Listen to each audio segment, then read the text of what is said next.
मामले में तिहाड़ जेल में बंद थे। गांव पहुंचने के बाद अभिनेता राजपाल यादव ने हमारे न्यूज 18 संवाददाता रामविलास सक्सेना से खास बातचीत की है। बातचीत के दौरान राजपाल यादव ने अपने बुरे वक्त में उन सभी साथियों का शुक्रिया अदा किया है जिन्होंने जेल जाने के बाद उनका खुलकर समर्थन किया। लोगों की दिलों की धड़कन और लाखों लोगों के दिलों पर राज करने वाले हास्य फिल्म अभिनेता राजपाल यादव हमारे साथ हैं। समझ लेते हैं। सर, सबसे पहले तो मुस्कुराहट ही आपकी बता रही है, खुशी दी बता रही है। बहुत बहुत धन्यवाद। बहुत बहुत हमारे शाहजहांपुर से लेके पूरे देश के सब मीडिया बंधुओं का। और आज चूंकि फंक्शन है तो मैंने भैया से रिक्वेस्ट की कि थोड़ा सा आज कल या परसों से आप लोगों के प्रॉपर जो है टच में आ जाऊंगा। सिर्फ दो बातें करना चाहूँगा कि एक तो कोई भी कोर्ट संबंधी या कोई भी लीगल या जो भी है उसका तथ्य और कागज़ के साथ जो भी है वो हमारे वकील साहब हैं मिस्टर भास्कर उपाध्याय, वो उपयुक्त हैं इन सब चीज़ों का प्रश्नों का उत्तर देने के लिए, क्योंकि मुझे वो टेक्निकल शब्दों में बोलने में कहीं मैसेज कुछ सर, कोर्ट की कोई बात नहीं करेंगे, कोर्ट की कोई बात नहीं करना है। वो कोर्ट की माननीय सबका बहुत बहुत धन्यवाद। सोशल मीडिया के माध्यम से जिन भाई बंधुओं ने, बच्चे बूढ़े नौजवान ने सपोर्ट किया, तन मन धन से सपोर्ट किया, उनका तहे दिल से धन्यवाद। और बहुत सारी बहुत लंबी लिस्ट है जो सोशल मीडिया पे कभी नहीं आएंगे, उन्होंने जो हमारे साथ में सपोर्ट किया उनका बहुत बहुत धन्यवाद। पिछले 30 साल से बच्चे बूढ़े नौजवान पूरे देश का हर आदमी हमारे साथ है, साथ रहेगा।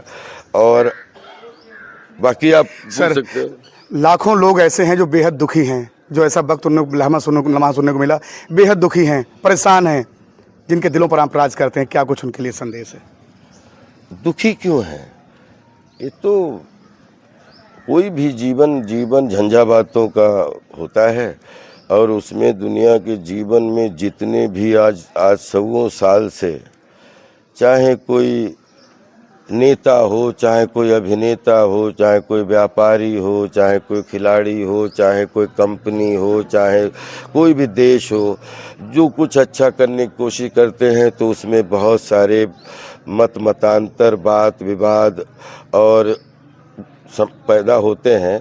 अब यही जीवन है और आगे जीवन में अगर बहुत कुछ अच्छा करना है तो फिर ये हर जीवन में अपने अपने तरीके से सबको अपना अपना जीवन देखना पड़ता है। तो ये हैं फिल्म अभिनेता राजपाल यादव, जिनका साफ तौर पर कहना है कि वो किसी भी तरीके से हिम्मत नहीं हारे हैं और लगातार लोगों के बीच बने रहेंगे। रामविलास सक्सेना, न्यूज़ 18, शाहजहांपुर। पड़ोसी मुल्क पाकिस्तान की कंगाली का एक और बहुत बड़ा सबूत सामने आया है, जिसका वीडियो पाकिस्तान हॉकी टीम के कप्तान शकील अम्माद बट ने खुद जारी किया है। इस वीडियो में पाकिस्तान हॉकी टीम के खिलाड़ी ऑस्ट्रेलिया दौरे पर होटल में बर्तन मांजते नजर आए। यही नहीं, ऑस्ट्रेलिया में सिडनी एयरपोर्ट पर पाकिस्तानी खिलाड़ी 13 से 14 घंटे तक इंतजार करते दिखे। पूरा मामला पाकिस्तान हॉकी टीम के ऑस्ट्रेलिया दौरे का है। पाकिस्तान हॉकी टीम के कप्तान के आरोपों के मुताबिक उनकी टीम के खिलाड़ियों को ऑस्ट्रेलिया में बर्तन मांजने पड़े और होटल बुकिंग ना होने के कारण घंटों भटकना पड़ा। लाहौर एयरपोर्ट पर मीडिया से बातचीत में पाकिस्तान हॉकी टीम के कप्तान ने पाकिस्तान हॉकी फेडरेशन की जमकर आलोचना की।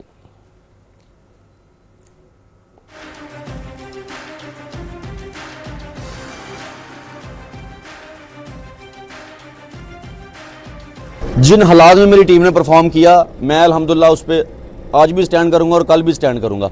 सुबह उठ के लड़के अपना ब्रेकफास्ट खुद बना रहे हैं, उसके बाद लड़के जो वो बर्तन 2-2, 3-3 घंटे बर्तन वॉश कर रहे हैं, उसके बाद जो वो अपने बेडरूम साफ़ कर रहे हैं, अपने वो टॉयलेट जाके साफ़ कर रहे हैं। हमारे पास रेस्ट का टाइम है ही नहीं बिल्कुल ज़्यादा। लड़कों को इन्होंने दिमागी जो है वो मरीज़ बना दिया। हम कैसे पाकिस्तान के लिए, मुल्क के लिए परफॉर्म कर सकते हैं? मुझे ये बात क्लियर कर दें आप लोग।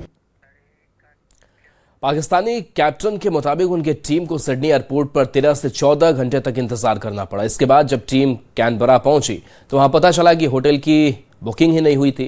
खिलाड़ियों को बताया गया कि होटल मैनेजमेंट को एडवांस पेमेंट नहीं मिला था, जिसका नतीजा ये हुआ कि टीम को घंटों तक इंतजार करना पड़ा और इधर उधर भटकना पड़ा। अगले ही दिन पाकिस्तान को ऑस्ट्रेलिया के खिलाफ पहला मैच खेलना था, जिसमें टीम 2 से 3 हार गई। दौरे के दौरान पाकिस्तान को मेजबान ऑस्ट्रेलिया और जर्मनी दोनों से हार का सामना करना पड़ा। जिस फ्लाइट पे हमें लेके जाया गया, उसके बाद सिडनी उतर के मैं समझता हूँ कि 12 से 13 से भी ज़्यादा 14-15 घंटे हम वहाँ पे ओपरा स्ट्रीट पे लवारसों की तरह घूमते रहे। किसी बंदे ने हमारी टीम का कोई एहसास नहीं किया, ना वहाँ पे होटलिंग थी, ना टाइम से फूड दिया गया। उसके बाद सिडनी से होबार्ट हम रवाना हुए। यही नहीं, पाकिस्तानी हॉकी कप्तान ने जब उनकी टीम की बदहाली का वीडियो शेयर किया तो पूरी दुनिया में पाकिस्तान की थू-थू होने लगी। इससे बौखलाया पाकिस्तान हॉकी टीम के मैनेजमेंट ने कप्तान शकील अहमद बट से जबरन एक और वीडियो बनाया जिसमें वो कहते नजर आए कि हालात ठीक है। इस बात का खुलासा खुद पाकिस्तान हॉकी टीम के कप्तान ने किया है। सारी सच खबरें हैं, क्योंकि जो वीडियो मेरी टीम की तरफ से और मैंने बनाई थी, भेजी थी, वो हमें थोड़ा सा इन्होंने बताया, हमारी टीम मैनेजमेंट की तरफ से कहा गया कि बात इंडिया तक पहुंच गई है। और जब इंडिया की बात आई तो इसमें खुद मैंने फील किया कि बात मेरे मुल्क की है, मेरे मुल्क की बदनामी नहीं होनी चाहिए। मैंने इंडिया को जो है वो फेस करने के लिए ये वीडियो बनाई कि हमारे सारे हालात बिल्कुल ठीक हैं, टीम के साथ कोई ज़्यादती नहीं हो रही। दरअसल ये बात बिल्कुल झूठ थी। जो भी वहाँ से बातें सारी आई हैं, वीडियोज़ आई हैं, पैगाम आए हैं, हर चीज़ सच्ची है। मैं प्राइम मिनिस्टर ऑफ पाकिस्तान को, आर्मी चीफ साहब को ये रिक्वेस्ट करता हूँ कि जल्द से जल्द इस चीज़ का नोटिस लिया जाए जो कि बच्चों के साथ ज़्यादती की गई है। प्रधानमंत्री नरेंद्र मोदी ने एआई इंपैक्ट समिट में मानव केंद्रित एआई का विजन पेश करते हुए मानव फ्रेमवर्क का जिक्र किया। प्रधानमंत्री मोदी ने एआई की जवाबदेही, स्किलिंग, ग्लोबल मानकों और डीपफेक जैसी चुनौतियों से निपटने पर जोर दिया। तो प्रधानमंत्री नरेंद्र मोदी ने बताया कि एआई के क्षेत्र में भी कैसे भारत विश्व गुरु बनेगा और लगातार एआई पर जो भारतीय हैं वो काम कर रहे हैं और एआई का इस्तेमाल हम पूरी दुनिया के विकास के लिए करेंगे। डिजिटल वर्ल्ड में कंटेंट पर भी ऑथेंटिसिटी लेवल्स होने चाहिए ताकि लोगों को पता हो कि क्या असली है और क्या एआई से बनाया गया है। जैसे जैसे एआई ज्यादा टेक्स्ट, इमेजेस और वीडियोज बना रहा है, वैसे वैसे इंडस्ट्री में वाटरमार्किंग और क्लियर सोर्स स्टैंडर्ड्स की जरूरत बढ़ती जा रही है। इसलिए ये जरूरी है कि ये विश्वास टेक्नोलॉजी में शुरू से बिल्ट इन हो।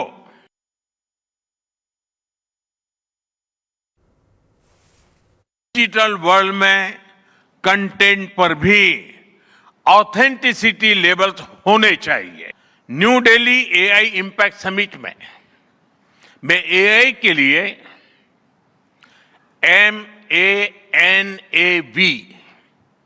MANAV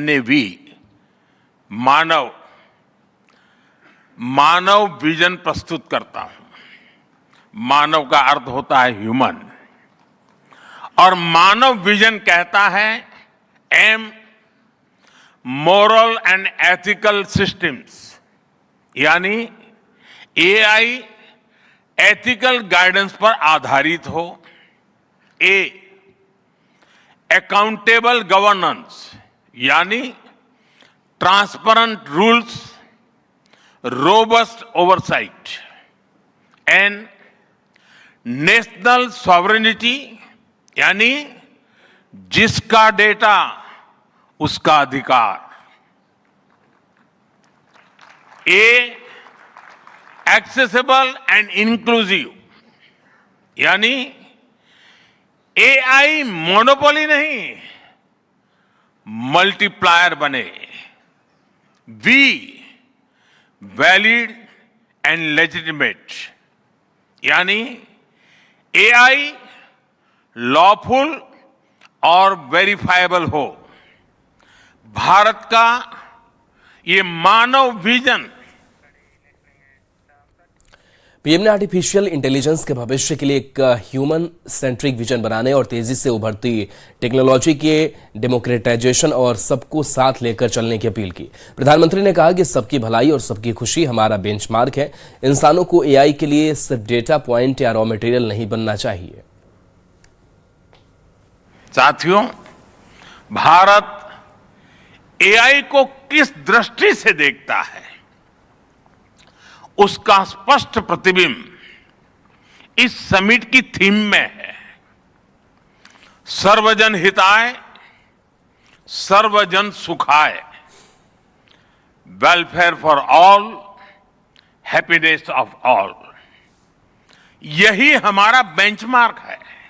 वर्तमान पीढ़ी के साथ ही हमें इस बात की भी चिंता करनी है कि आने वाली पीढ़ियों के हाथों में हम एआई का क्या स्वरूप सौंप कर जाएंगे। इसलिए आज असली प्रश्न यह नहीं कि भविष्य में आर्टिफिशियल इंटेलिजेंस क्या कर सकती है, प्रश्न यह है कि वर्तमान में हम आर्टिफिशियल इंटेलिजेंस के साथ क्या करते हैं। इंडिया एआई इंपैक्ट समिट को संबोधित करते हुए रिलायंस इंडस्ट्रीज के सीएमडी मुकेश अंबानी ने कहा कि अगले 7 साल में रिलायंस समूह एआई में 10 लाख करोड़ रुपए का निवेश करेगा। This summit today, I want to make a bold prediction. India will emerge as one of the greatest AI powers in the world in the 21st century.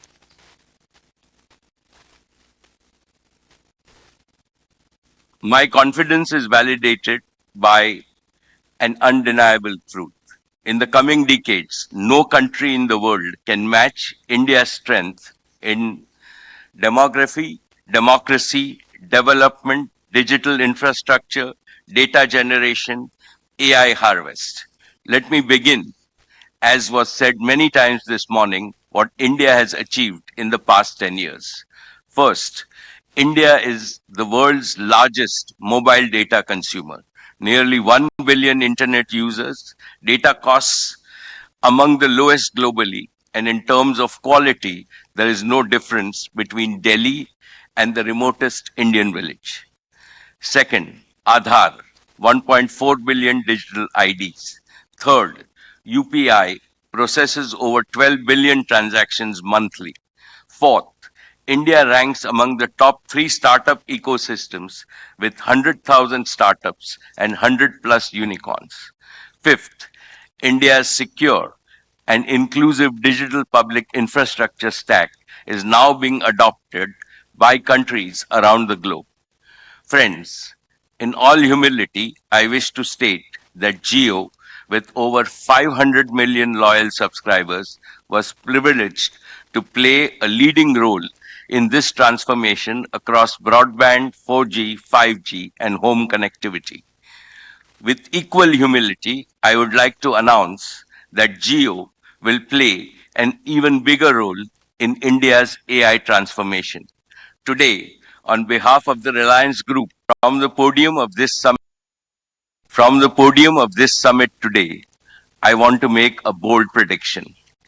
India will emerge as one of the greatest AI powers in the world in the 21st century. My confidence is validated by an undeniable truth. In the coming decades, no country in the world can match India's strength in demography, democracy, development, digital infrastructure, data generation, AI harvest. रूस Ukraine की जंग अब नए level पर पहुंच गई है। Geneva में दोनों देशों के बीच कोई भी बड़ी डील नहीं हुई है। उधर जेलेंस्की ने ब्लैक सी में रूस के पोर्ट पर ड्रोन अटैक कर नई जंग छेड़ दी है। रूस का दावा है कि उसने यूक्रेन में 12 नए शहरों पर कब्जा कर लिया है।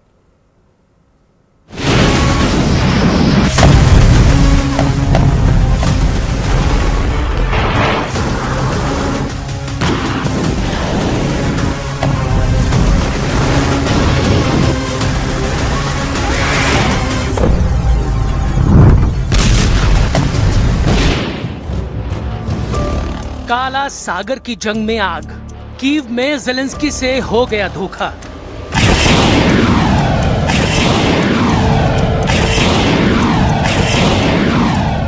मॉस्को के ट्रैप में फंसे ज़ेलेंस्की ने कर दिया बड़ा हमला।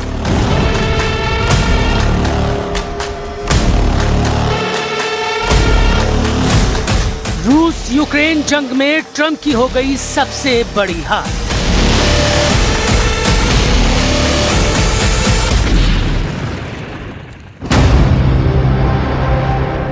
काला सागर जहां लहरें उठती हैं, वहां धुआं उठने लगा।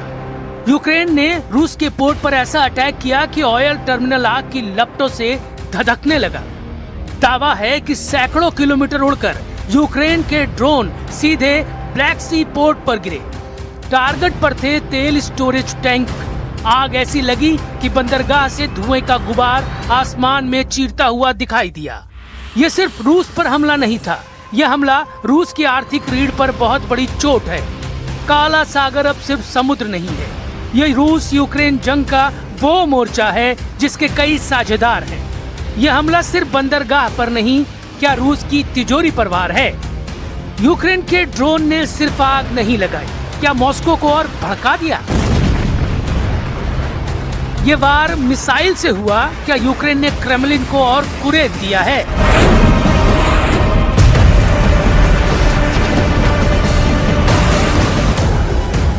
यह हमला रूस के कास्टोदार इलाके के उस पोर्ट पर हुआ जो तेल और ऊर्जा निर्यात का एक अहम केंद्र है। यूक्रेन की सेना ने लंबी दूरी के ड्रोन से रूस के ब्लैक सी में टामन पोर्ट को निशाना बनाया और हमले में तेल भंडार, गोदाम और शिपिंग टर्मिनल पर आग लग गई। रूस के ब्लैक पोर्ट पर हमले का मतलब है कि यूक्रेन ने ऑयल और पावर इंफ्रास्ट्रक्चर पर हमला किया है। इस हमले का सीधा मतलब है कि रूस की कमाई पर सीधा वार। यानी ट्रंप की कोशिशों से पहले ही ज़ेलेंस्की ने जंग की आग को और भड़का दिया है।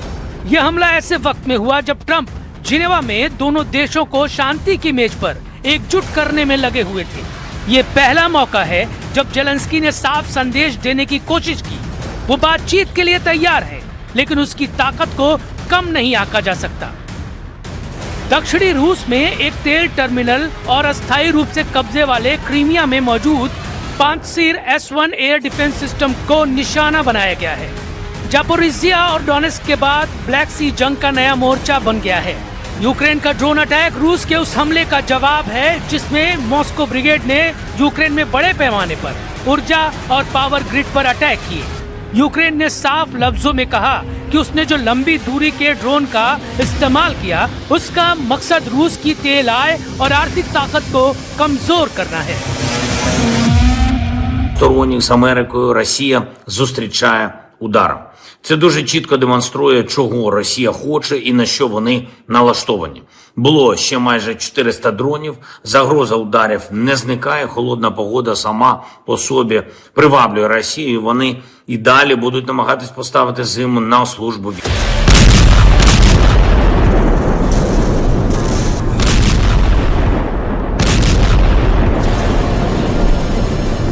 रूस ने दावा किया उसने यूक्रेन के 2 और इलाकों पर कब्जा कर लिया है। सुमी और डोनेस्क में 2 छोटे शहरों पर कंट्रोल कर लिया।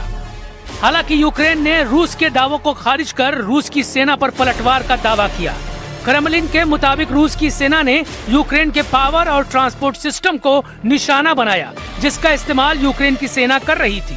रूस के मुताबिक उसके एयर डिफेंस सिस्टम ने यूक्रेन के 8 हिमरास रॉकेट और 345 ड्रोन को मार गिराया, जबकि यूक्रेन की सेना का दावा है कि इस जंग में उसने रूस के 601 ड्रोन को हवा में तबाह कर दिया।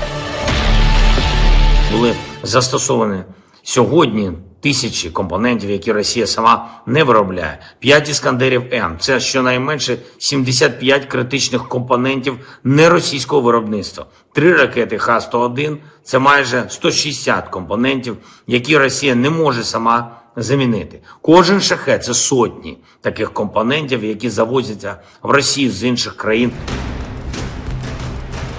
इधर ट्रंप युद्ध को सुलझा लेने का दावा कर रहे हैं, तो उधर मॉस्को और कीव ब्रिगेड ने एक दूसरे के इलाकों को धुआं कर दिया है। बैटल ग्राउंड पर जहां रूस धीरे धीरे यूक्रेन के इलाकों पर कब्जा कर कीव की ओर बढ़ने की कोशिश कर रहा है, वहीं ज़ेलेंस्की ने अपनी जमीन बचाने के लिए पूरी जान लगा दी है। Well, we have big talks. It's going to be very easy. I mean, look, so far, Ukraine better come to the table fast. That's all I'm telling you. We are in a position, we want them to come in.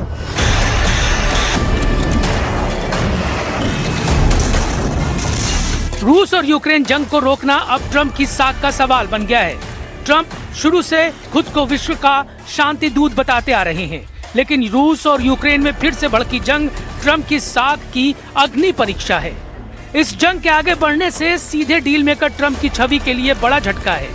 Trump पर America में ही सवाल उठेंगे कि वो बातें तो बड़ी बड़ी करते हैं लेकिन रिजल्ट जीरो है।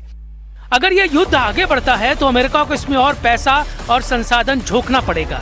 अगर ट्रंप शांति कायम नहीं करा पाए तो ये साफ संदेश जाएगा कि अमेरिका की मध्यस्थता अब पहले जैसी प्रभावशाली नहीं रही।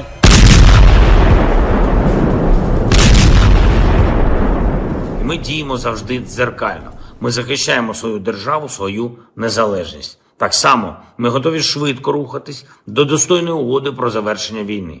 Питання лише до росіян, чого вони хочуть. І також, чи будуть наслідки для Росії за те, що шахеди, ракети та фентезійні балачки на історичну тематику.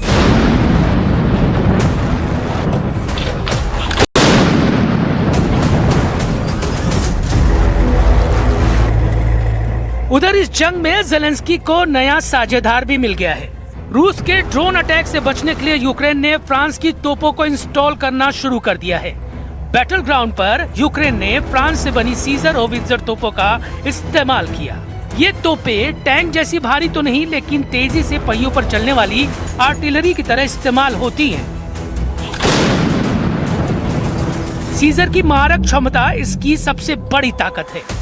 ये 40 किलोमीटर दूर तक दुश्मन को निशाना बना सकती है। रॉकेट की मदद से इसकी रेंज 50 किलोमीटर तक बढ़ाई जा सकती है। सीजर 155 मिलीमीटर के भारी आर्टिलरी गोले दागने में सक्षम है और 1 मिनट में 6 राउंड तक फायर कर सकती है।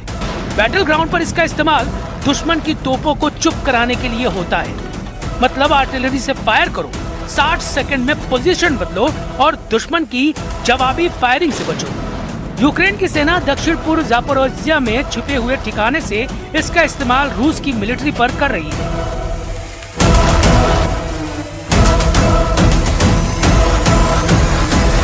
Різні лазейки, як до нас пробратися, FPV, різні крила, що ударні, що розвідувальні, ви ж тільки що самі бачили, як були на ВП, що нема, ОПІ з'явилася вона. То через це ставлять дані всі гармати, встановлюємо РЕП, встановлюють.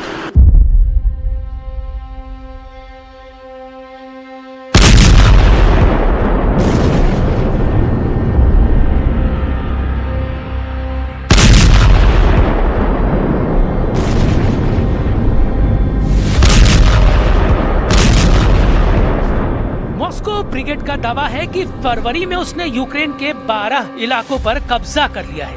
हालांकि यूक्रेन की तरफ से इन दावों की पुष्टि नहीं हुई है। क्रेमलिन के दावों के मुताबिक उसने सुमी, सिदोरोवोका और खार्किव के इलाकों पर कब्जा कर लिया है। रूस के मुताबिक इस जंग में उसने यूक्रेन को भारी नुकसान पहुंचाया है। ये दावा इतना बड़ा है कि कीव के लिए हार की बड़ी वजह बन सकता है।